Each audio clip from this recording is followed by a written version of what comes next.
Good afternoon. Thank you all for joining us. My name is Dave Bowden, and I'm the news editor here at Ballotpedia.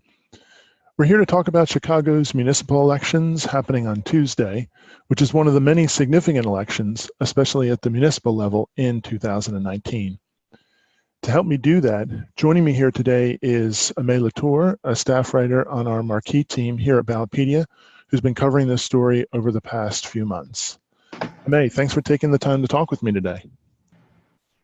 Hey, Dave. Hi, everyone. All right. Can you give us an overview of what's on the ballot?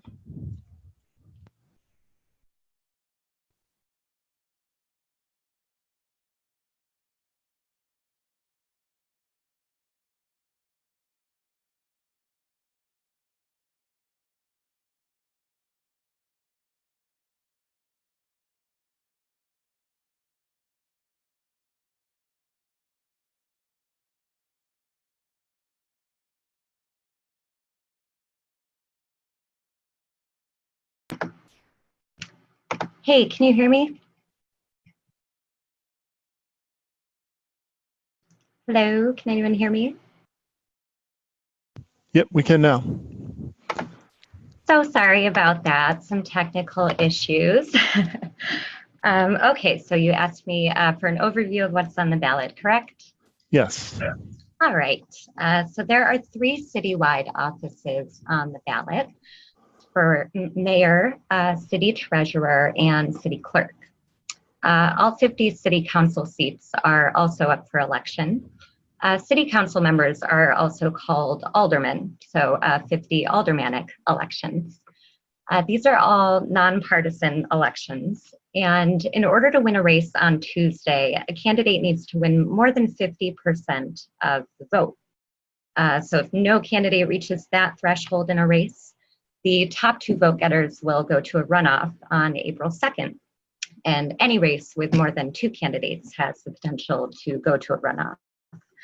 So we've been focusing our coverage at Ballotpedia on the mayor's race and the city council elections. So those are the ones that we'll be talking about today.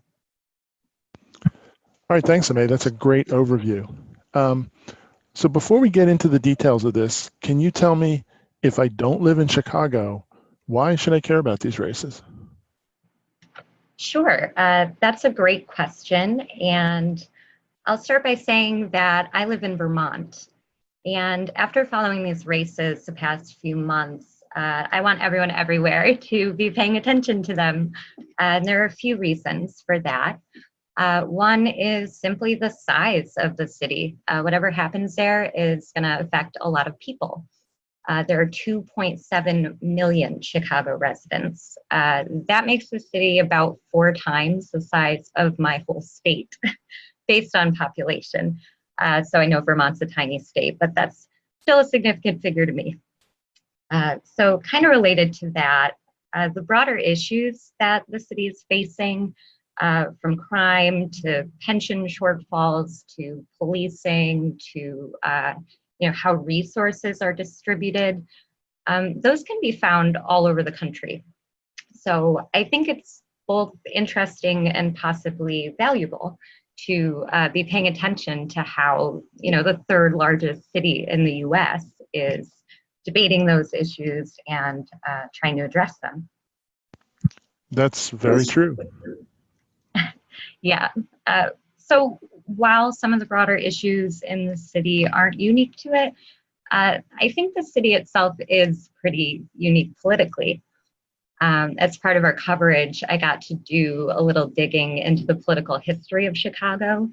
And, the history of what people have called machine-style politics is really interesting in itself. And there's this ongoing debate about whether elements of that are still present in the city's politics. Also, the city's governance structure is pretty unique. It's got a large city council compared to other big cities, and the mayor also has a lot of authority. So there's just a lot about the city that's really interesting unto itself. Those are all reasons I think it's worthwhile to be following these races, even if you're not in Chicago. And the population figure you mentioned earlier doesn't include all those people who work in the city, who visit it, or do business with companies or firms that are located there. So it really does impact a lot of people. All right, let's start at the top. How many people are running for mayor? So the candidate field is big. There are 14 candidates. And the mayor's race has been open since September. That's when incumbent Rahm Emanuel announced he wasn't going to seek re-election. And this is only the fourth open mayoral race in the city in 100 years. So in November, 21 candidates filed to run in this race. Some of those were removed during the petition challenge process, and one of the candidates ended up withdrawing. I imagine with that many candidates, they have very diverse backgrounds. Can you give us a sense of those? Has anyone served an elected office before? Yes, a few of them have served elected office. Toni Preckwinkle, she was an alderman for several years. Then she was elected to the Cook County Board of Commissioners. She's currently the president of that board. There's Bob Fioretti, who was also an alderman. Susana Mendoza is Illinois' controller. She was also Chicago's city clerk before that. And another candidate, LaShawn Ford, he is in the State House of Representatives. All right, that's 4. So what are some of the other candidates' political or professional histories? So several of the candidates have been appointed to political positions. There's Bill Daley. He is the brother of former Mayor Richard M. Daley and the son of former Mayor Richard J. Daley. So Bill Daley was the U.S. Secretary of Commerce under President Clinton. Another candidate, Paul Vallis, he was the CEO of Chicago Public Schools. And Gary Chico was president of the Board of Education. There's Gary McCarthy, he was the police superintendent in Chicago. And also Lori Lightfoot, she was president of the Chicago Police Board that was formed after the shooting death of Laquan McDonald in 2014. So now we're up to 9. How about the others? Right, we're almost there. There are a handful of candidates with other types of professional backgrounds. So we have Amara Enya. She's the director of the Austin Chamber of Commerce. She also worked as a policy analyst in the mayor's office several years ago. There's Willie Wilson. He's a businessman. 2 other candidates, Jerry Joyce and John Kozlar, they're lawyers. And Neil Salas Griffin, he's a tech entrepreneur. So that's all 14. It's a big field and lots of different backgrounds. Indeed, a lot of people bringing a lot of different types of experiences to this campaign. Thanks for detailing that all out for us. Are there any frontrunners in the mayoral race at this point? That is a hard question to answer. Usually we look at things like endorsements and campaign finance data, polling, and just kind of generally like who's getting out there in campaign events and candidate forums. I don't really know how helpful those things are in telling us what's going to happen on Tuesday. It's just really hard to say with such a big candidate field. So there have been a few polls in the past few months, or the past month actually, where no candidate got more than 15% support. And respondents who said that they were undecided about who to vote for were the plurality in these polls.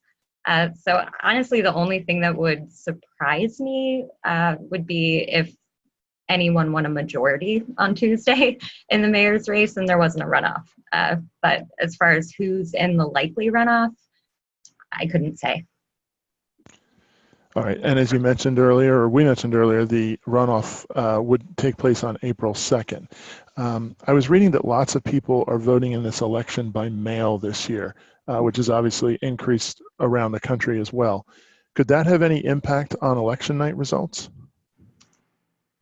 Yeah, so there's a chance that we might not know who's in a likely runoff on Tuesday night or immediately after, one of the elections board representatives said that there were more than twice as many mail-in ballots out this year as in 2015.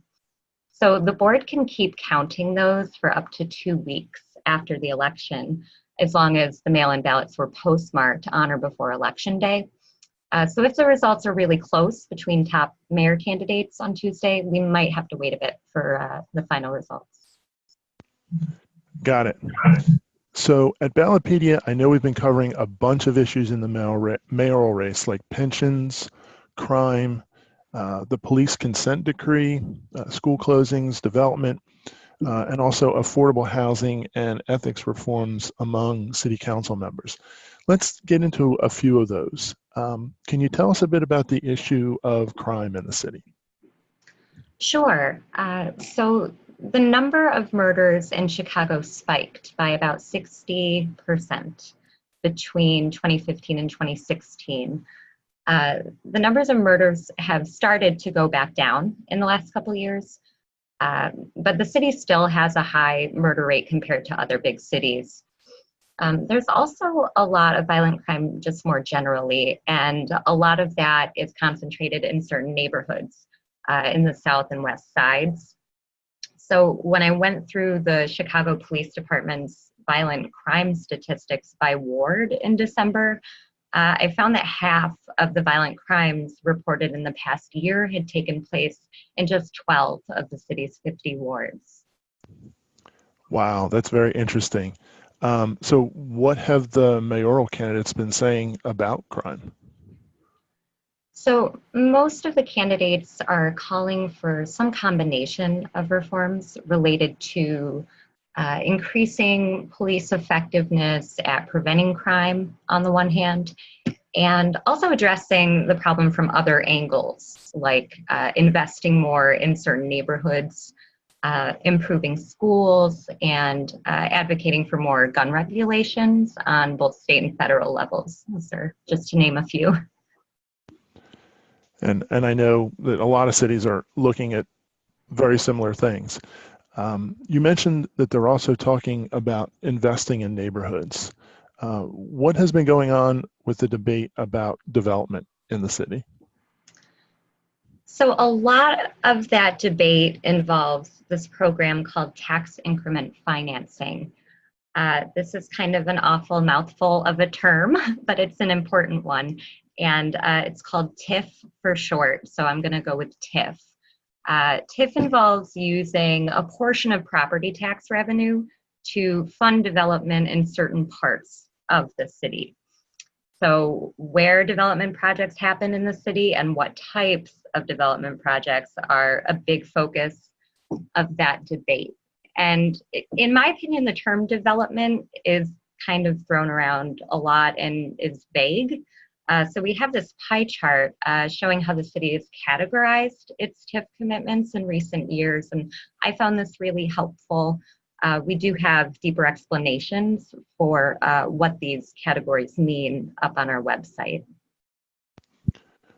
Okay, so what are the different candidates saying about this tax increment financing? So I found positions for most of the candidates on the TIP program, and they're all critical of how this program has been used. Most of the criticisms revolve around what areas of the city the funds have gone toward and things like transparency and accountability. And usually when they're talking about accountability, they're talking about whether the projects that are funded through the program are actually paying off for the city and its residents. So the specific proposals vary. Some say to put a moratorium on creating new TIF districts for a while. Some say increase the transparency and accountability measures around it. And still some others say, just change where the development funds are focused in the city. Now, you also mentioned that school closings was an issue. I read that 50 schools were closed in 2013, but why is this issue resurfacing in 2019? I think a few reasons. One, a 5-year moratorium on school closings just ended in 2018, So back in 2013, the Chicago Board of Education voted to close 50 schools, like you said, and that was about 7% of the public schools in the city. In December, WBEZ reported some figures going back to 2002, and they showed that 203 schools were either closed or had complete staff turnarounds in the city since that year. So those are some recent events. And the reasons that were given for the school closings were mostly that some schools were under-enrolled and that other schools were underperforming. There's probably no issue that's more of a hot button at the local level than education and schools. So where do the candidates stand on these school closings? So several of the mayor candidates say that schools should not be closed due to either under-enrollment or underperformance. The arguments there generally revolve around investing more in schools to increase performance and addressing broader issues like crime and taxes and other things that some of the candidates say are leading people to move out of the city and thereby driving under-enrollment. And then there are other candidates who say the decision to close a school shouldn't be taken lightly, but it's not necessarily off the table for them. So we have a lot of different positions. It will obviously be interesting to see how this plays out. Finally, the last one, let's talk about ethics reform proposals. I know this has been a huge story over the past couple of months in Chicago. It has been. So lots of proposals have come out, especially after Ed Burke, who is the 14th Ward alderman, was charged with attempted extortion in January. And just a little background there, Burke has a private law firm, and the FBI accused him of trying to solicit business to the firm in exchange for using his aldermanic powers to give a restaurant owner a permit to do some remodeling. So Burke has said that he's not guilty, and that case is still ongoing. I know that was a huge story, made pretty much all of the national media. So how is this then playing out, May, in the mayor's race? So this became huge in the mayoral race, kind of in two ways, both in terms of candidates, advancing their proposals, and in terms of candidates criticizing one another over connections to Burke. But here I'm going to just focus on a few of the more overarching reform proposals that they've put out there. So most of the candidates have proposed some combination of three reforms. One is creating term limits for aldermen. One is banning outside employment for aldermen. And another is ending aldermanic privilege. So that last one, it's sometimes also called aldermanic prerogative. It refers to unwritten powers that aldermen have over zoning, permitting, and licensing in their wards. So a lot of control over development. And so what are some of the arguments around these proposals? So most of the arguments in favor of those reforms are that they would prevent aldermen from gaining too much power and prevent situations where that power could be misused. But some of the candidates disagree. Take aldermanic privilege, for example. Some of the candidates say, it's important for aldermen to have a lot of say over what types of development projects happen in their wards, because they were elected to represent their ward constituents and they know those constituents best. Some candidates also are proposing limiting types of income that could create conflicts of interest with city council business instead of just outright banning employment altogether for aldermen. All right, so there's a lot going on with the mayoral race. There's a big candidate field, lots of issues, and many ways being talked about to solve them. And obviously, this will be interesting both from an elections and a policy standpoint as we go throughout the year and in the years ahead. Let's shift gears a little bit and talk about the city council races. Can you give us a broad overview of those? Sure. So there are 45 incumbent city council members who are running for re-election, which means 5 of the races are open.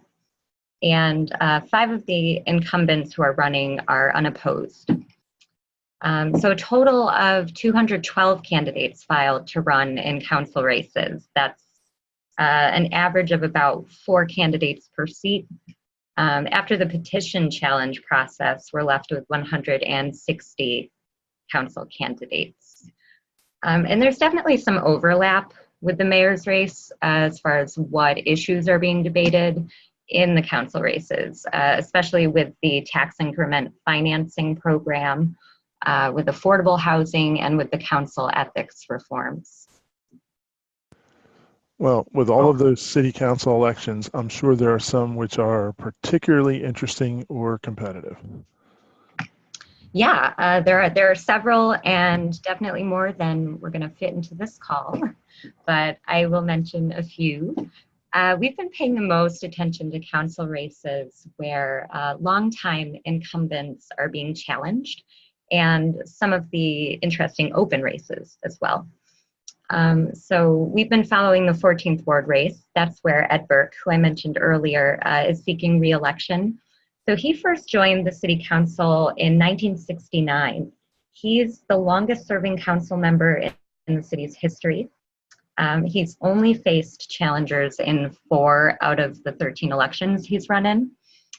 He's got 2 challengers next week. That's Jaime Guzman and Tanya Patino. And the second longest serving member of the council is Pat O'Connor. He's of the 40th ward, and he's been on the council since 1983.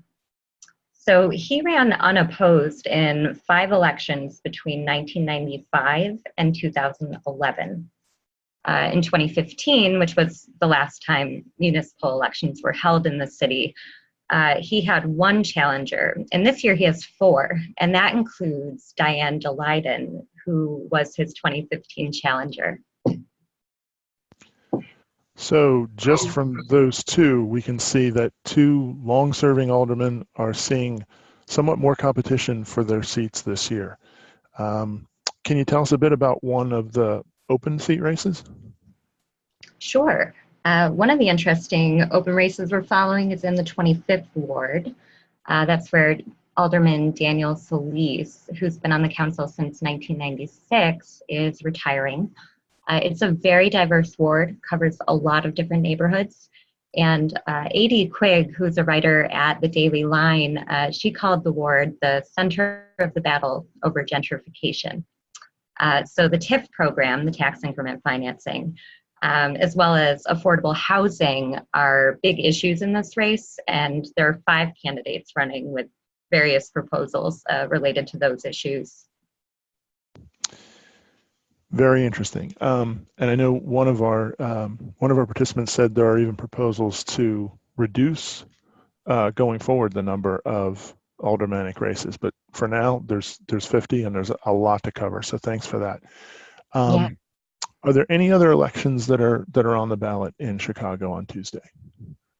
Yep. So there are 2 other ones. And one, incumbent city clerk Anna Valencia is running unopposed for a full 4-year term. She was appointed to that office in December 2016.